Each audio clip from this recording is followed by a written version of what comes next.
Welcome to the Fall and Rise podcast. Today we are joined by Bianca. Please, can you introduce yourself? Bianca.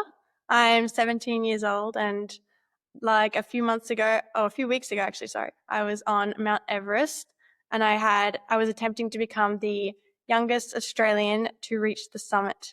And I also have a world record, two world records, and a Guinness World Record for other mountains climbing in the Himalayas. Wow. Wow, that is pretty cool. So tell us, what are the world records, first of all? So last year in 2024 was really when I amped up my climbing, and in September and October of 2024, I summited Manaslu, which is almost 8,200 meters high, and it's the 8th highest mountain in the world. And I became the youngest woman to ever summit that. And then actually a few weeks later, I took advantage of the acclimatization I had on Manaslu, and I went to Ama Dablam, which is a very technical 6,800 meter peak in the Himalayas in the Everest region. And it's also very hard in a different way. It's less high, but very tricky, lots of rock climbing. And I also became the youngest woman to summit that. And that was actually my second attempt. Wow, Wow. those That those are those are both very incredible peaks in their own right. How did you get into mountaineering to then go onto those peaks? Well, I actually lived in the French Alps, which is where I am now, and I lived here for 7 years. And my parents are actually both mountaineers, and they actually have both climbed Everest. Um, and they kind of really just valued having a range of outdoor experiences and going on hikes and rock climbs and going skiing. And I guess I just naturally gravitated more towards the sort of climbing side of things. And I only actually started really mountaineering maybe when I was 11, which I had already been doing a lot of other sports like that for many years before that. Um, but you can't really start mountaineering at a young age. So I just kind of started in the Alps here when there's some pretty crazy stuff in the Alps. And then my first big mountain was Mont Blanc, which is the highest in the Alps. And then after that, my family and I actually moved back to Australia, but we did some more climbing after that. And then, I don't know, we just amped it up every mountain, and I gradually progressed. I mean, what are we even meant to say? That is genuinely astonishing. And you're 17 years old. You put us to absolute shame, but I mean that's amazing. So obviously you talked about Everest. Tell us a little bit more about that, because like you say, you recently were on Mount Everest. So what happened there? So it's climbing Mount Everest is not just a up and down situation. We actually, because it's so big and it's so high, and as you get higher, there's less and less oxygen. So it becomes very, very hard to breathe. So we actually need to gradually go up and actually go up and go back down a couple times in order to get our bodies used to this lack of oxygen. So the whole expedition takes about 2 months, so like 60 days, which is a long time. And so we had gone up and down, and done that a few times. And then we were ready to go for our summit push, which is just from Basecamp, where we plan to go up the mountain until we get to the summit. And there's 4 camps. So camp 1, 2, 3, and 4. And it takes a day to get from camp to camp, from Basecamp to camp 1, then to camp 2. And the days vary, but they're pretty hard because of how high they are. So pretty much any effort that you do becomes gradually harder as you get higher. And so I was on my summit push, and I was climbing with my dad, and we had passed camp 2. So this was the second time we had actually been there because we had already done a rotation. We passed camp 2, and then my dad all of a sudden got very sick. So he actually had to stay back down and go back down to camp 2. And then I continued on with both of our Sherpas, who are our guides that help us get up the mountain. And so I went to camp 3 and then the next day camp 4. And I was feeling overall pretty good, but obviously no one feels perfect at that altitude. And above 7,500 meters, which is between camp 3 and 4, is what's called the death zone. So it's not a very livable place, as you can imagine. It's just when the oxygen levels are so low that it can't sustain any life for an extended period of time. So we do go on supplemental oxygen. And even though you would think that that would help a lot, it doesn't really. It still makes it very, very hard, maybe just doable enough. And then we were lying in our tents at camp 4. We actually had to wait because the weather was bad before we could go for the summit. And then we left for the summit the next day at 6 p.m. from camp 4, which is 8,000 meters. And the summit is 8,848 meters. We left at 6 p.m. and I was climbing, and I climbed for about 7 or 8 hours up a very, very steep slope and it was, whilst I was climbing, it was extremely windy with snow blowing everywhere, all in my face, and it's extremely cold. So it's maybe minus 30, maybe even minus 40 degrees. I'm not sure. And we're wearing down suits, big gloves, everything. And then I got to what's called the balcony, which is sort of the first milestone. It's about almost halfway up the climb on the summit day. And the wind was just so strong. And I did actually climb a little bit further up from that. But the wind was just insanely, it was just blowing everywhere in my face. I couldn't see anything because it was dark because we left at 6 p.m. And so I didn't know what was up, down. I didn't know what I was climbing on. And we actually had started in a bit of a queue of people, but I did turn around and almost no one was there, which means that everyone had turned around almost. And then I felt my fingers getting frostbite. So starting to feel tingly, which means that they could, die off and need to be cut off. And it's hard because your brain doesn't have much oxygen going to it, so it can't make very smart decisions.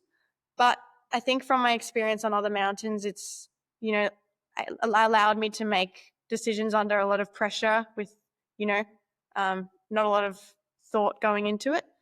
And I decided to turn around because it was just, the conditions were so extreme. And I think even just climbing Everest in normal conditions is hard enough. But I think with just so much going on in the weather, it was so cold. And I did feel physically okay, but I did have to turn around. And I think if I didn't, I could have, lost my fingers, my toes, or even my life. So I don't want to do any of that just to reach the summit. Yeah, that is crazy. So you said you got to the balcony. That's about 8,500, if I'm right. Mentally, what's it like to go, I've got to turn around now, just for your safety, and how's that in your head? It's really hard because, it's, so uncertain. There's so much uncertainty, I didn't know, because I was also by myself. My dad wasn't there. I had to sort of use my own experience to judge how safe I was. And it really sucks because, you've done all this training. I trained for about a year, really intensely. And then, all the experience I had, it had led to this. And and I wasn't sure, maybe if I did continue, it would have been okay. But I really, truly felt that it wouldn't have been. And I was in a lot of danger if I didn't turn around. Yeah, I mean, it's crazy that you were up there, and when your dad turned back, because it was, you didn't do the traditional way of going with a guide. You had your Sherpa support, and that was it, if I'm right. And how did that affect your mental clarity up that mountain when your dad turned back? Well, actually, at the start when he turned around, it it was quite tough for me because I've done all of my mountains with him. And it was just, I sort of have never been up this high, and I was doing it without him. But at the same time, yeah, we didn't have an actual guide. We just climbed with Sherpas, but these Sherpas, we've climbed with them before and we trust them. But more than that, I trust in myself and my experience with all of my other climbs. So I've already been up to, 8,200 meters pretty much. And I know how that feels, and I knew I was able to do that. But yeah, it is tough when you don't have the person, like your mentor that you've always climbed with. But I just, I really wanted to trust in myself. And, even though I'm young, and, on the mountain, there's only 10 or 20% of women there. I really knew that I had a lot of experience, even relative to a lot of the men that are double my age on the mountain. So I just wanted to trust in myself. Well, so going forward now, obviously, do you consider that a failure? It doesn't sound like a failure, certainly, but mentally, where do you stand? Is this done for you, or are you going back? Is there something else you want to do? What are you going to do moving forward? Well, no, I wouldn't consider it a failure, but I did come to get to the summit and get to the top of the world, and I didn't do that. So I will definitely come back, and I will summit Everest at some point in my life. I know that I can do it. I definitely can do it, and I will do it. But there's no real pressure for me to do it. I don't know when I will, but I will. But I will keep climbing, and Everest is not the end for me. And there's so much more for me to do. There's just so many mountains, and just speaking to people that are, so much wiser and more experienced than me, it's just like there's just such a huge world of mountains all over the world. And there's more 8,000 meter peaks. I think I would love to climb maybe K2 one day. I don't know. More in South America. They all seem so interesting, but I don't know yet. I need to finish school. Yeah. So how do you manage to balance? Obviously, you're 17 years old. You're in school. How do you balance that with climbing Mount Everest, and even the people around you, your friends? I can imagine they must think you're crazy. It's absolutely amazing. How do you balance that? With school, my school is very supportive, and I'm very grateful to have such a supportive school around me. And so I did do some work at Basecamp when I was up there, but obviously it's quite high. So your brain is working very hard, or everything, your whole body is working very hard just to stay alive, let alone to do chemistry. And that wasn't quite the first thing on my mind up there. But yeah, I did a little bit, and and then when I got back, my school was just so supportive, and they helped me catch up, and they gave me a lot of support to help me. And I was able to actually call my class from base camp up there, and then my friends are super supportive. Like they're just the best, and I was able to call them. I have them. We have a satellite messenger, and I can message them up from Camp 4, and it was amazing. Yeah, and I also had a blog that I posted on almost every day, and my mum was with me as well.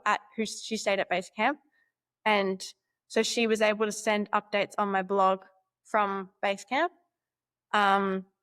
About where I was, and then she would send me the comments from my friends.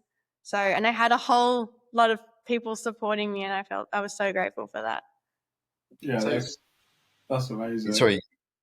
Yeah, you've got 2 world records. Potentially, there needs to be another world records for the highest altitude homework's ever been done at. I mean, climbing Mount Everest, that's something definitely to focus on. The fact that you were doing homework at the same time is, that's just crazy. Where do you think that drive to achieve and climb the mountains and get everything that you're doing done? Do you reckon that comes from your parents, or what fuels that fire for you? think, yeah, I think it comes from my parents, but I think it's just the way that I was raised, the way that they raised me, and not from the fact that they climbed Everest, but just the fact that we would always do hikes as a kid, and we would just do them so much that I would be like, well, let me do my local mountain in, a faster time than last time, or let me, do more vertical meters than I did last time, and see how fast I can climb 1,000 vertical meters in. And so it was always kind of just making a little bit of a challenge for myself. So, or let me try a harder rock climbing grade. So I think it was just always having a harder challenge. So, or yeah, go higher, which in my case. So I did Mont Blanc, and then, I knew I could do that, but then I was wanting to do some harder mountains, some higher ones. And then I guess I just progressed with the difficulty, and I love to see how far I can push myself, but there's a fine line with pushing yourself and pushing yourself too far. But I think you just have to go slowly and, figure out and get more experience, and, learn your limits and learn your body. Yeah, that's amazing. You like Mont Blanc is a mountain that a lot of people, that's their end goal. You must have done Mont Blanc at a very young age. If you're 17 now, how old were you when you did Mont Blanc? I think I was 12, and I I had I had heard, because we lived in the French Alps at the time.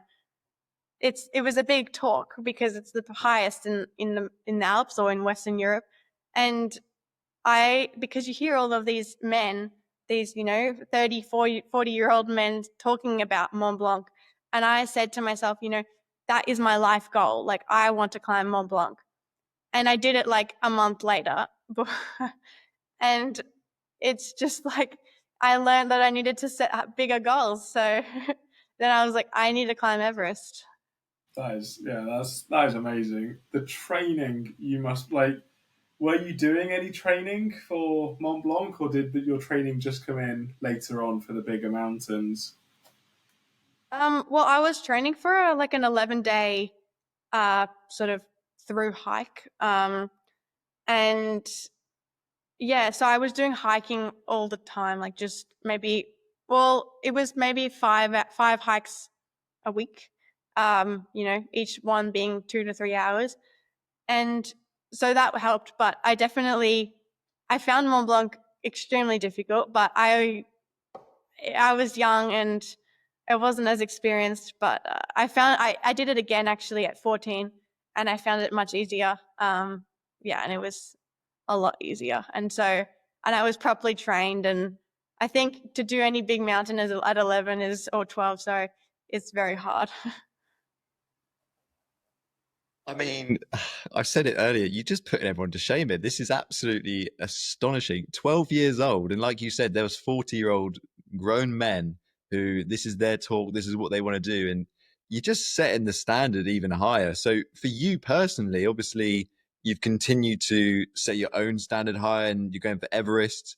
You say there's other mountains you want to conquer. Is it just mountaineering that you're interested in terms of going higher and further? Or are there other goals and aspirations within your life that you choose to focus on? Well, I think mountaineering right now, even though it's a very uncomfortable sport, I have done it. It's kind of been my main focus. So I think I would like to sort of challenge myself and, maybe start running. And in my life, I would like to run a marathon, or, maybe even an Ironman or half Ironman. I don't know. We'll see how I like it. I don't know. I don't really have too many other goals yet, but I think I would like to run a marathon. That's something I want to do in my life. I think, yeah, at the end of this year, I'm going to run a half marathon. But I'm not a very good runner, so I'll just do it at a slow pace.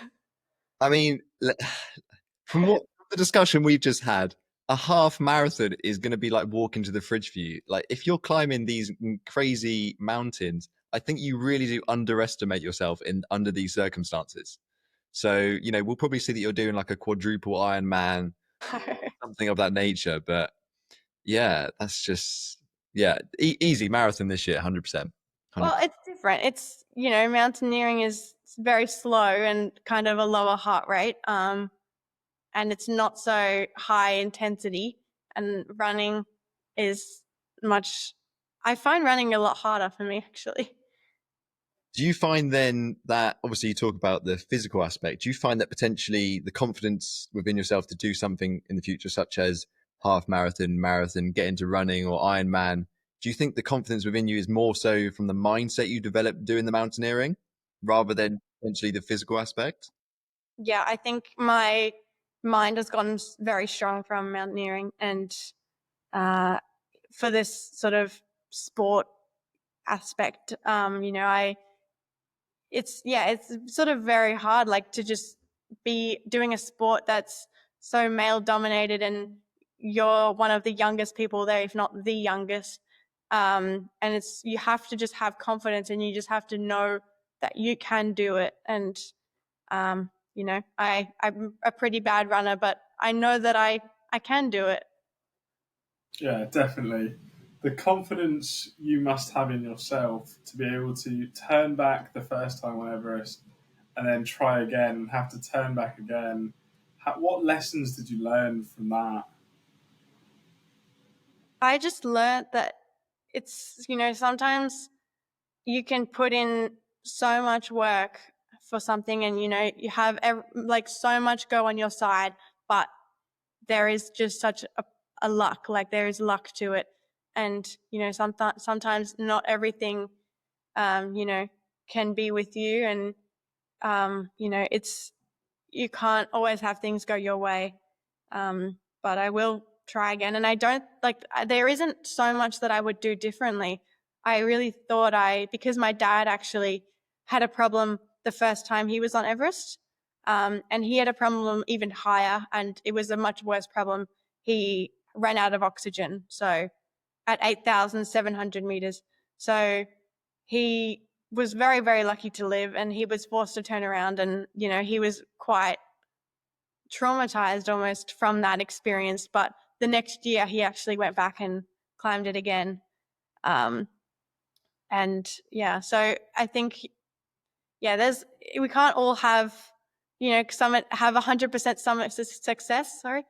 And, last year I was also on Ama Dablam in April, and I actually tore my ACL at about 6,400 meters, which is about 400 meters below the summit. And it was horrible because I had to be evacuated from there, and luckily that was able to happen. And it was horrible because I had to, I couldn't walk. I had my leg in a brace. But I brought back up the strength, and I was able to climb it again and, bounce back and, summit it in a few months later.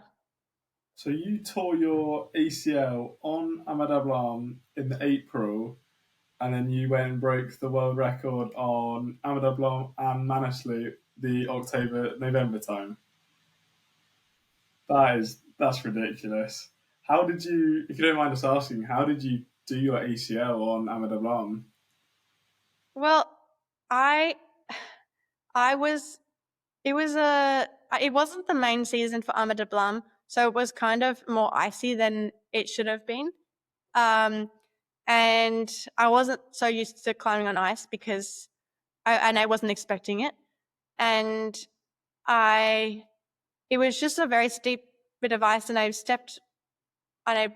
put my front points of my crampons into the ice, and it just loaded my knee in a weird way, and it just popped. Yeah. So going forward, obviously you talk about the blog you did on Everest, sharing that with your friends. Obviously you're on social media now. What do you aspire to do? Is it just to post things for just because it's cool what you're doing? Do you set out to inspire more women to know that they can do what you're doing? Because obviously women are very underrepresented in that kind of world. Do you have any goals or aims or things you strive to achieve through social media? Yeah, I would really like to just show women that, or especially young people and women, that, they shouldn't be held back by these stereotypes and these boundaries, and that they can really do everything that men do and people that are older can do, with the right experience. And you can't just go and do anything. You have to, be trained and have the experience. But I don't want women to be held back by that. And I just want to show them that they can do it. And I was actually on Everest with Kristin Harila. I'm not sure if you know who she is. So she is the fastest person to climb all 14 8,000 meter peaks. And I'm sure you've heard of Nims Dai, who had set the record previously, and he did it in 7 months. And Kristin did it in just over 3 months, or maybe just about 3 months, and which is less than half of the time. And she just wanted to show women that they can beat physical records and, do so much the same things or so much greater things as well, and that it is possible. What was it like getting to meet someone like Kristin, who's so inspirational for so many? What was it like getting to meet her? She was lovely. We spent a lot of time together, actually. Like, she was in our Basecamp tent. And yeah, she obviously had a lot of attention, but we had like the best conversations together, just talking about this and her climbs as well. And actually, when I had come down from my summit attempt, and I had gone from Camp 4 to Camp 2 in that day after, I came down and I met my dad, and then Kristin was also there with my dad. And then I was just so devastated, and I was lying in my tent. My lungs were all messed up from the thin air. And Kristin just came and she just gave me the best talk, and she was just so kind. And yeah, she was telling me about her experiences, having not summited peaks.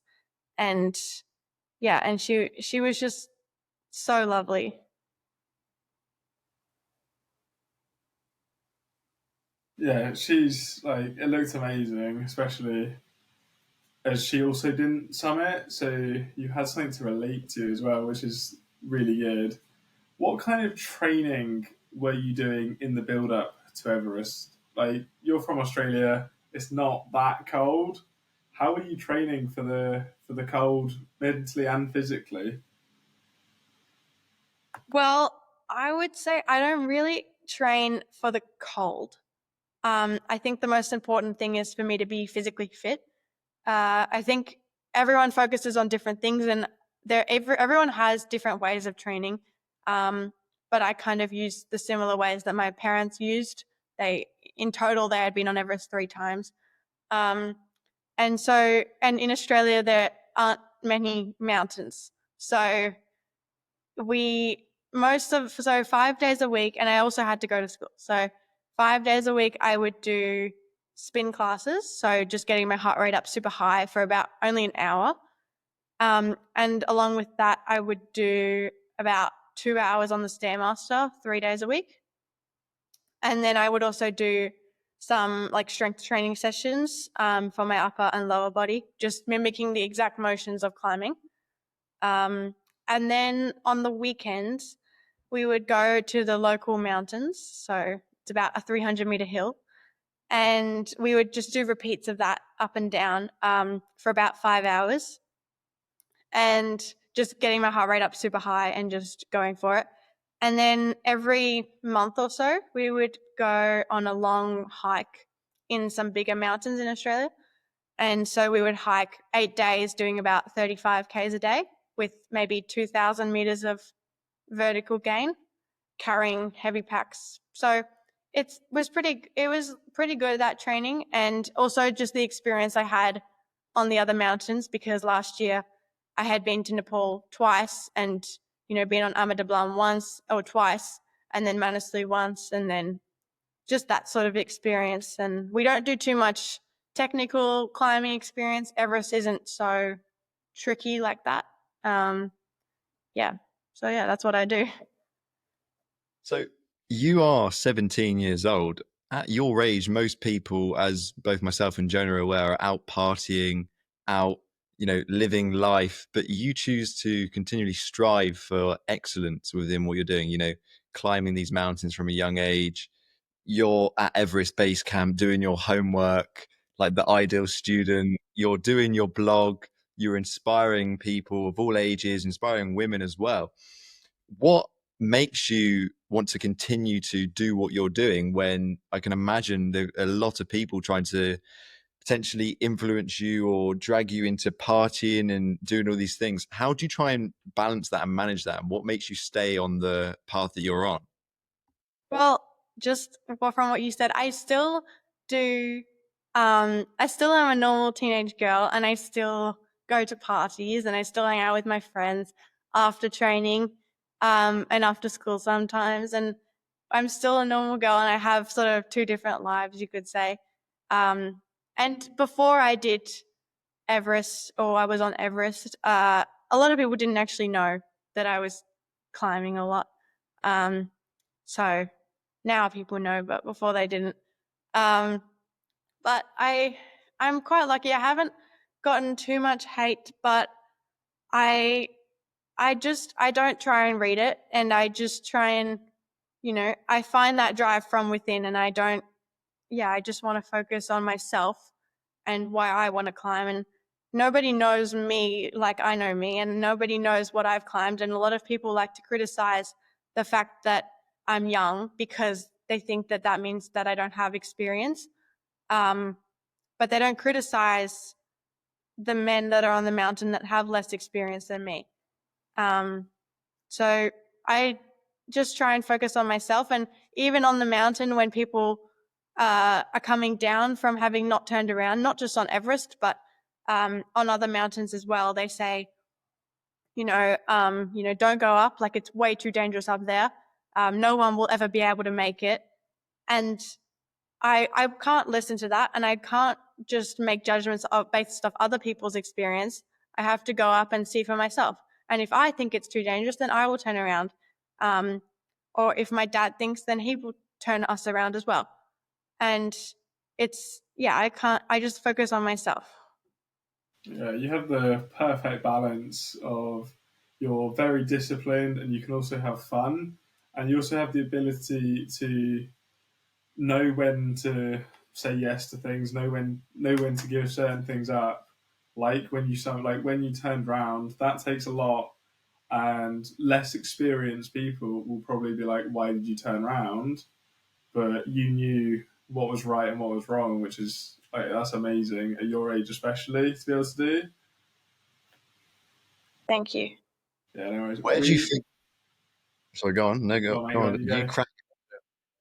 You going or am I going? No, you go. You go. Where do you think that comes from? Do you think that sort of self-assured state that you find yourself in, is that from your experience and just knowing within yourself that you know your body, or do you think that is something you were born with? You got it from your parents? Why are you so self-assured? It's amazing that you are. Where do you think that comes from?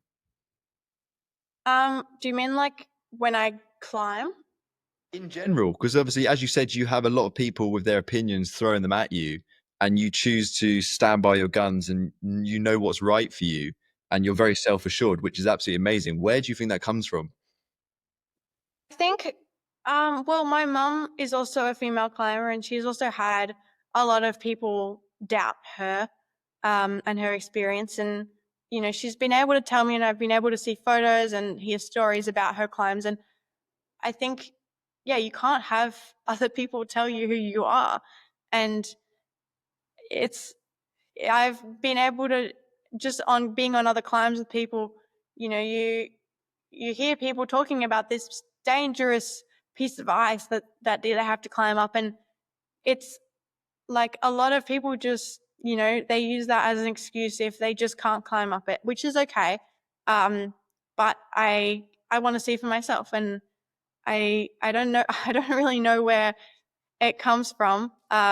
But I think just from my experience in the Alps, having people say this stuff to me, and then going and realizing that it's not too bad, and just having that mental strength to be able to push on, and yeah. That's amazing. I mean, what you've done is incredible. It's you continue to push the boundaries more and more. So we ask our guests three questions. Our first one is, who inspired you to do what you do? Um, I have a lot of people. I think more my parents. They've really they've been able to. They're the ones that have let me be able to do all of this, and just shown me that it is possible. And my mom as well. Being a woman in the mountains, and as well, people like Kristin, Harila, and Adriana Brownlee. They're also, extremely, extremely experienced female mountaineers, and they show that it is possible for women to climb, sometimes without supplemental oxygen, some of the highest peaks in the world, the hardest mountains in the world, and they just show that it is possible for women to do that. Yeah, wow. Our second question is, what would your younger self say to you? I think she would just be like in complete disbelief. Even the fact that I climbed Mont Blanc would just be crazy for her, because I think that was the mountain I was most familiar with at the time. Um, and I didn't really know much about Everest, about, just that it was the highest, but I didn't really know what it entails. But yeah, just the fact that I've been able to do all of these climbs and, at such a young age as well, I think she would be really proud. And the final question we have for you is a message for the listeners. I think that you can do whatever you dream to do, no matter how young you are, your gender, and, what other people say, really, most importantly. Whatever other people say, don't listen to them, and just, focus on yourself. And you trust in yourself and believe what you can do.